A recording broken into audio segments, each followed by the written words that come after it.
Good morning, Eradi Shrao. Sir, ene anopayin so yeda so eka Accra atiasefo ho. Church of Christ, edwumade Voice of the Church. Ena Erade Adumara kwa. Enen so yede ebrewe. Eradi Shrao bio. Last week, ebra me bae no. Me ne wo ebe kasai edefa enema akase mienu bi ho. Na dedi kan politics amanyosam a ye ewo Ghana ha mitufo wani a ede wo ho age amanyosam dendenden no say enye all that there is in this world and say obewini political power they say wunya political power hwe na utrim anya wo de dododo ankeka ensam a ensasa wo ka anye ye eniema ensasa wo ye isan se owuachi atemu obi wo ho asa onyankopon no omfere onipa biara menno ekasa efa sade Ghana ha aye bibi te se ye do amanyokuo echen oman no ankasa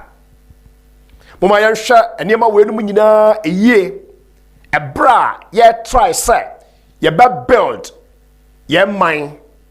na fe ye kan so say Ghana aye a Christopher emine no last week mikasa Israel at the efa politics of insults said ye mpanimfo e bia mo se ye nto aba emamo ebetena radio so anaso betena TV so a said ye wosi di atem na ye wura free say de ye no ene no ya nchene bo e wasase so ye beko say the Bible eka no I want to aso eko na I want to aso aba na ye eko no edan ye dija enchirima politics a wo ye nti no wo di atam saa ye tu ye hofo e wasade ni mu me do ba awieye ekasa fa duabo a ene Ghana ha eno na agintin a yetimu. Now, it is so shameful for a country which claims to be a Christian nation. Say, afedi obiya manano soa na obodia. Again, a dear ni ade chira yemufra. Kasafi aye numuma. Evil ana aye yemma ewo yema yimu. Odafopa, ye kasa echira ye ho. Ene, ebinumu krasa mo omo kare say eye Christosom ana asai ade ebinum kan and block say religion is impeding the progress or the development of the nation. It's never true. It is rather pseudo religion, pseudo Christianity. Christosom a enye papa enye de ejira onyame asem so no ene bo oman na Christosom papa e wo Bible mu de wa kire ye se ye mre ye ho ase amatumidie ehoro wa kire se ye ntua ye tax wa kire se ye nya niema ade asomdwe ebeba ho na ka kire wo say the Christian religion impede progress or development ewo ewiase de ye te ho ne say ye dada ye ho as Ghanaians de ye practice no enye Christianity Bible no da ho ene ye niema different ene na akafa problem no ede aba COVID-19 yi eba yi a say eniema nyina adane na yehu de enye yehu emu no ade ba ko yehu ene say ama yehu no asori ahoro a ene enkrofo a claim say wo ye asofo a ne wo ye no enhyeda emfiri onyankopon na odofo wan kasa eden na wo ye ade afa wo nkwaje ho said the year can I the party some ade ebo ye ho safo hinin sa na to da bi so na asore nso sa na aye ye wo metum ye wo to asore mu na wunyini ebehunu se ginabia na wugina mu no enye ekwan papa na ugusuara na wote sa asore mu enti Philippians chapter 2 verse 12 Osman Paul said adofonom enye se ebia me wo mo nchen enko a na emom ebra minimum nkyɛn no momfa suro ene ahopopo enye mo ankasa mo nkwagye ho adwuma enwie. You got to do something about your own salvation. You can talk about others, but what about you? Unyame som no say netie. Enti anopai eho kakra eho nkomo ena me no ebedie. Say no kra Kristosom a ewo Bible mu no say enetie ankasa. Na die ba niema na yedi behunu say we ye no kra Kristosom na we nye Kristo no kra Kristosom. Na mekoso no me won kaibɔ a very important mienu bi ti mesra sa Takrade Central Church of Christ 43 ebetie sa enkaibɔ edikan sa eye awrade eboa next week me kire ene na awotwe eye 26 of July asafo empanimfo aye ne sa yebeba abeye osom ewo asore dem eye sa akwasiada no ye no on a pilot basis ni ahwe say de aban akachire ye no nipa 100 ena ehia na onye worship 1 hour no ye ya say na ebeye eti awrade boa next week Sunday no Takrade Central Church of Christ ye beye 3 services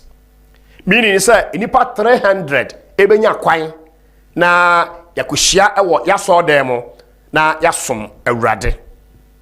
say ena ye beye no ye becheche numbers ade ama obi biara opesa oba first service a opesa oba second service and also third service no a ya cheche numbers so fa asore da ho nyame boa efiada anasa memre da ukwa no wayi number no bi ukwa ye de bema o na yehu ni parodo no eba no sade ebeye a omeka asore dem ho beba no ye se eho nipa 100 na ye den aso ti epese yehunu nipa dodo a ebeba awrade bo akwasiada no in advance enti Friday and Saturday no we Takrade Central Church of Christ enia ko asoda ho na koje number na yentumi hunu se obeba first second or third service no na ye no kwasiada we ewia ye de aka no ebetotoa eso na yehunu nia esese ye it is pese ye nyina ye nhye no enso yemfa entu etrim se eye awrade bo a Sunday ya ebe Takrade Church ebeye 3 services eye nipa 100 ba kubia. First service ebe shase anopa 9:30 na yapon 10:30 yapon 10:30 no a yebe home 30 minutes na second service no ashase 11 a.m. na yapon 12 p.m. yapon 12 p.m. no a yebe home 30 minutes near the third and the last service no at the aba just the last service no be say 12:30 na yapon 1:30 enti nipa 300 ebenya kwan yakọ asọ dem no yakọ akosom awrade bo akwasiada timpacho prepare na yesa na eye awrade eboa na ye koya nimu a probably ye be rotate say ebia woni a eba na no kwasiada no the following week na another certain so aye den aba ye be yesa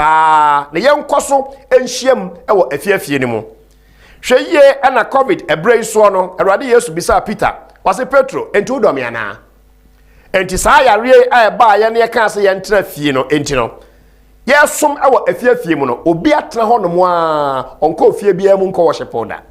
therefore we serious ewo nyame som mu maka cho se Kristo som sha ase no na asore bebre ehyiahia ewo afie mu etie nyina ye kohia wo asore dem no eye na emom that is not the only way enti wo ne wo yire ene omma na obi fra bonten be kam ho na mo som nipa kakra bi osom dwumade nyina ye betumi aye nyame boa mutumi yi collection a mo de bre asore no mo aye saa ye betumi aye ade akoye nanim but emma saa de we anyew entena efie na unyame som ane ugidie wo awrade Yesu Kristo mu no eno no empa enti Takrade Central Church of Christ me pa mo chaw mo nkaebo na me de amawe enkaebo atosumienu no ekoma obiara otieme wo Takrade no ye wo vocational school ya operate no say 12 years ni ye nyi obiara school fees da ye training enkwara na eba ho no for free omoye fashion ompamo ade omoye catering aduane noa woyɛ hair and beauty sade esiesie ema ho ne ade no ana woyɛ architectural draftsmanship enso so omo a draw edan plan no we ni courses ahoro akese nan a ewo ho apart from brofo mathematics and computer training yede ema enkwala no yafa enipa no fa kese no awie dada ne yadu so yafa the late entrance ti so pesa wo de oba eba sa school ni bia 2 years course ti so oba this year obewie school 2022 na omo eba foforo no ebe start awrade boa October a edie na animu yafa nipa ni bebre awie ne wo kwan kakra bi wo ho edima enipa kakra enti omo ho sesia no ebe wie school 1st August fatuitrim 1st August Saturday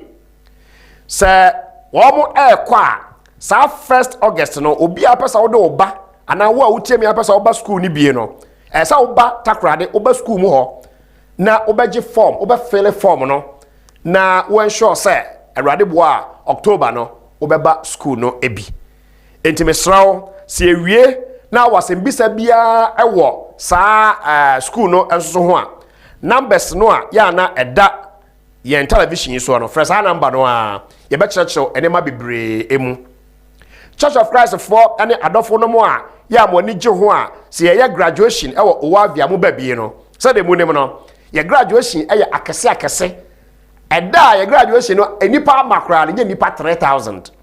nanso covid-19 no afi yentumi emfre obia se omra graduation ni bi enti arehosam ede ma ye school for nanso so saa ne seseye eso omukọ ne binum ba ti 1st August no ana ye be ye private graduation saa ne afre no na je se ye hia hoho bia efra bonten se oba graduation no ebie mo a ya na mo pese mo tapo enhira a ewo dwumadi a ye die ni mo no wo ho kwan saa se wo pese enema a ye to edigya nkwara no kwan no ti se sewing machine hair dryers gas cooker ene ne burners ene ade na ya ne ye ede ema enkwala no se wo pese wo boa ne to bi ede ma akwala no a wo ho kwan ye number no eda so no ano mobile money number o sande e bibia ye be kabom ne ya to bibi ade ama emofra no na omo de akọ enyanka bebre ena ewo mu eye dwumadi a madi no mfe dumienu ne adi nhira bebre abramen ti minyina asa me besra usika pese na emom so pesa wo tapu nhira no bia mama ho kwan sa obetumi ayesa wodi bi bawo o amfa bia ma o ye begya nkwala no kwan fefefe ti mesra mo adwe nya o se ye begina na ye besra sika na emom se eka wakoma se boa sa nkwala yi bi na onya ne nsa no adwuma ye nto bibi ema no a so betumi ayesa number no o sende momo no a mobile money no a ebeba enka bo no aha ena me de ase sima kakra bi a edi manimu no moma yemfa enkasa kakra bi introduce adesua eye awrade boa next week me na obekasa afa ho yie pa money matters in the church. Money matters in the church. Sikasam a ewo asori mu. Point ya me making say. Some person who asori a eye papa. You see, say pastor eye papa. Enya politician e be chere asori eye papa o. Enye nipa bi e na be chere asori eye papa. Eye Bible e na chere asori eye papa. Na Ghana for any Africans, your problem any lack of reading. We hate reading. Yampase ya kenkan. Enunti na ama na ada bebre aba ewo ewiase no. Asori mu sikasam, susu ampara ya di sika eya adwuma ewo asori mu. Se ya megina ha meka say Adom TV for omugie sika. Eya sika eso pa.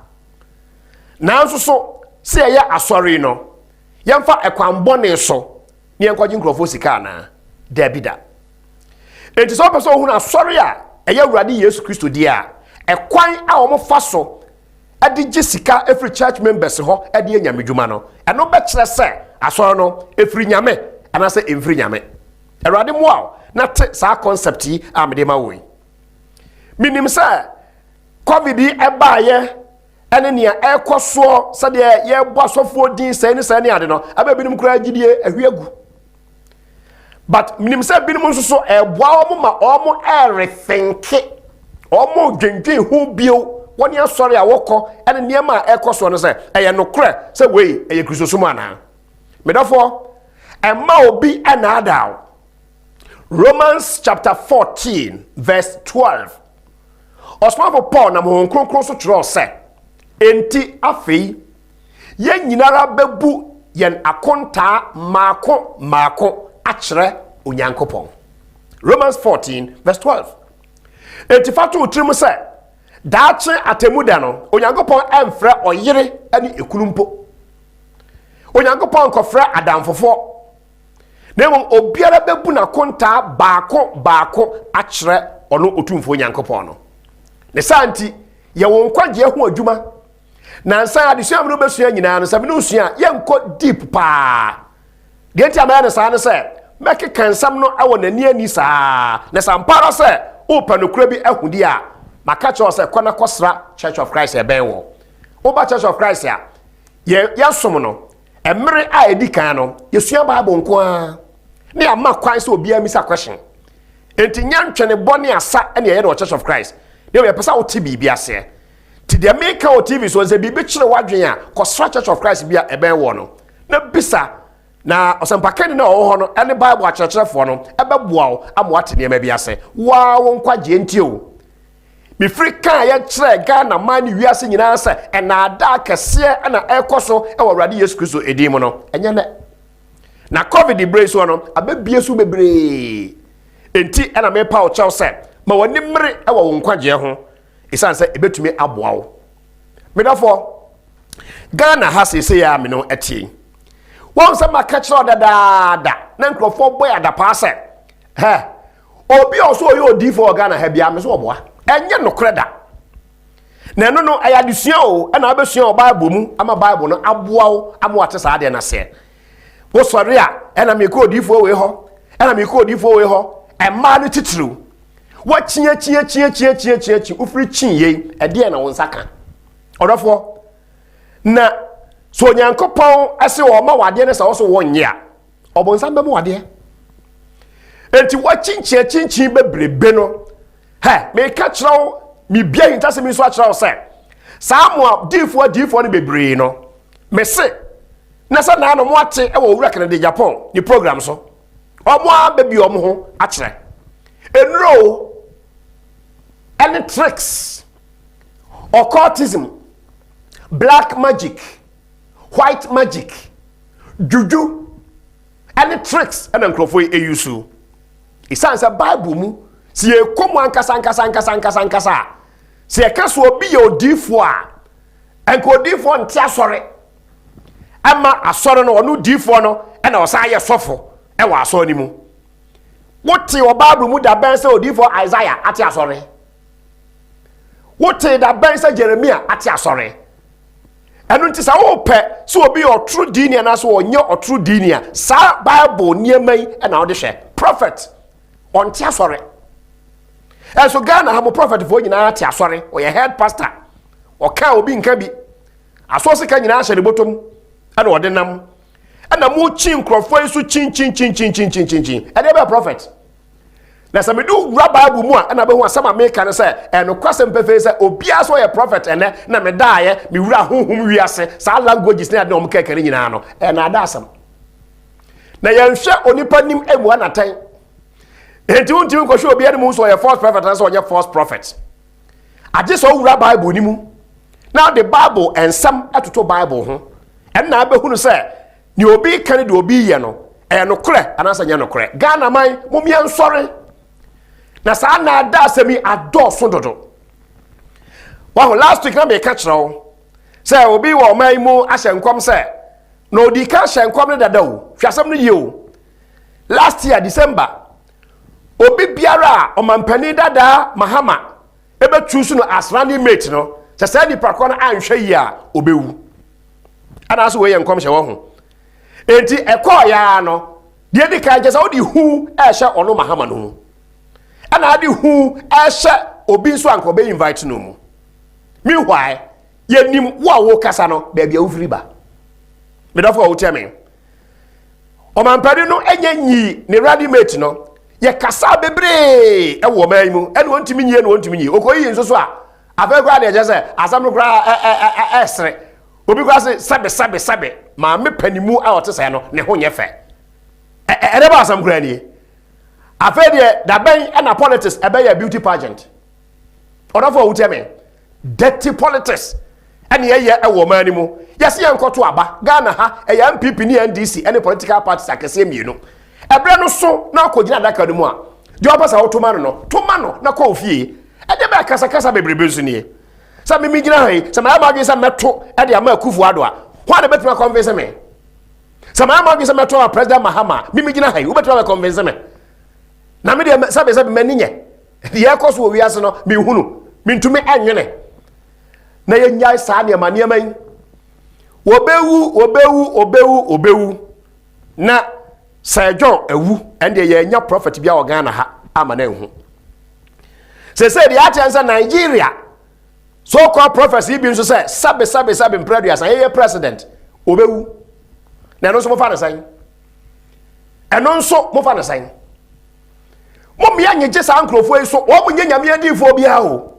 na adofo enema eye claims and wo mo claim say false prophet or dia na genuine prophet or genuine prophet bo bi na bintie o ka say de wo adwen ye wo na mo bi genuine prophet eye bible and na genuine prophet na genuine prophets no sa o pesa o tia o mo ni wo mo a yaka o mo ho asem o bible mu no enye obi o tia se na e ho asem odofo o tia me enti yes there were genuine prophets wo mo e ho asem na o bible mu no na no obi asore oso yodifo obi asore oso yodifo e na o mo ye claims e na menyane obi a wawuo obi oso wawu a onyane no e na ye hunu sasa ye adwuma nhyehyeye e ye na ada e ne azan nkontompo Yesu e konyane Lazarus no okwasie ye no konyane no mo de munyane efu a so dem na so dem no sabe e ho ye mo kire odofo wuteme enkrofo edi adwen adi agora daadaye edi claims ena naanum ye seye na oye bibia ntimi yero nka mi hu mi gina hoyi enti nka mi hu na de ba ko a na wo se ache Ghana fo adwen ne se enkrofo ya claims on your prophecy oka asem bi na se asem no ebam ititru ne se o se me odifo na me se we bewu ti se nipa no wu a ye se we de okan na abamu sabe abofra na ode uhunu koto ani a wo se aba. There are so many ways of killing a cat. Why? Yo kwa huro bebre wo ho ye di hunu ade e besi wo chena na bible na be kire se de o kasa no oyodifo anaso onye odifo hwe Matthew chapter 24 verse 24 and 25 men kan se minchro yewra Yesu na e kasa yi o se for false Christ and false prophets will rise and show great signs and wonders to deceive, if possible, even the elect. See, I have told you beforehand. Already yes I share. Sebo ni mo a enkrofo betumi do mo je so mo akra ni Kristo no. Ya abrame ho, omra wo ho no ma eden. Edie be pa na so wa enti obi mra wo ho. No odna gina ho enti enkrofo bebre de won gidie ahye asofo mu. So odna gidie be hye Awurade Yesu Kristo mu no, odna gidie ahye ne sofo mu. Oyo nipa etsa wara, owo sinto enemreyo, ane ye ka sinto enemreyo ho asam de kire no. Se se e koma kosua nyamesa ankasa ni nkire mu ankasa wo ho. Oda pa wo tie me. Na Yesu se ye benya nkrofo mbe potrom so mo ye Kristo, o te Ghana ha na obi aka jasa me ye angel. Na waje edi. Oda fa wo tie me. Ana tora difo so beba. Na obeye ensankyerene ane anwanwade ade adeceive om de bedada mpo omo a omo se onyankopon ayi omo no. We are Church of Christ ni a tie ni ye.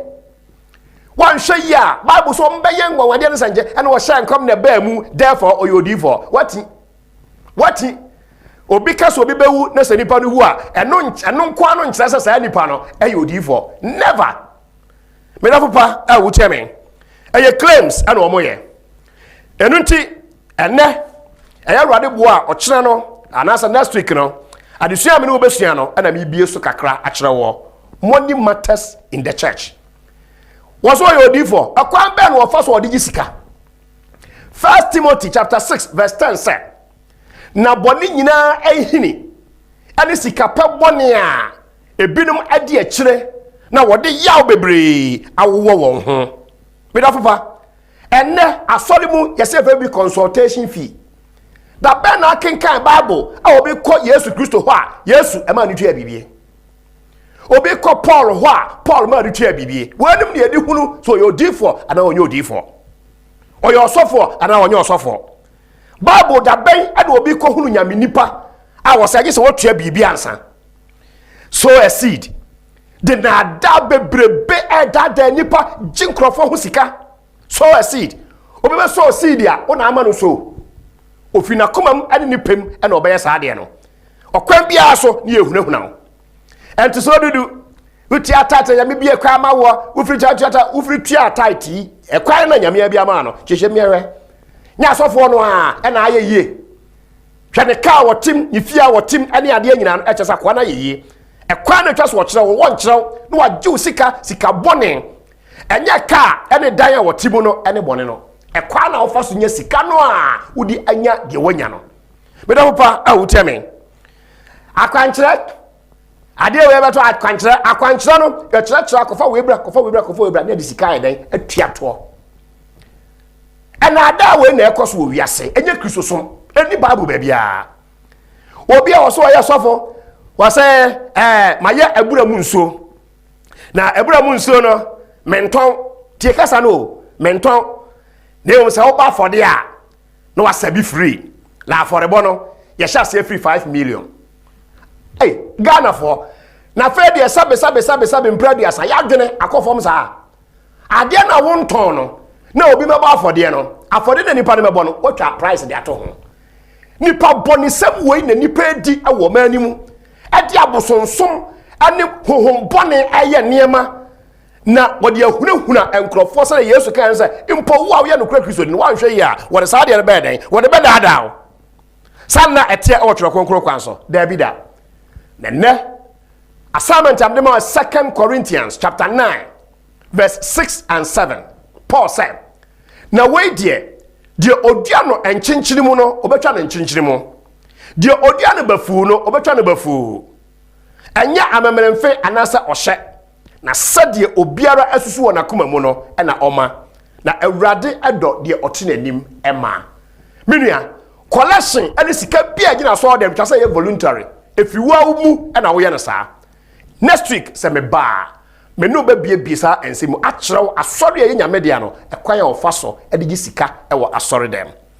You shall know the truth and the truth shall set you free. The churches of Christ salute you and good morning. God richly bless you. Bye bye. And we survive from the star God.